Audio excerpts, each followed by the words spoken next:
తర్వాత ప్రతివాడు కావాలా. కానీ దేవుని కృప లేకపోతే, పరిశుద్ధాత్మ లేకపోతే నీకేమున్నా వ్యర్థమే.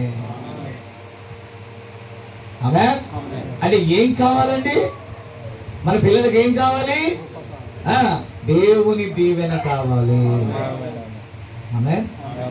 ఆనాడు తల్లిదండ్రులైనటువంటి యోసేపు తన ఇద్దరు కుమారుల మీద ఏం పెట్టాడు? తన చేతులను తన యాకోబు చేతులు పెట్టించాడు.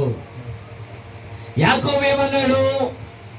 పెద్దవాడి మీద చిన్న చెయ్యి, ఎడం చెయ్యి, చిన్నవాడి మీద కుడి చెయ్యి పెట్టాడు.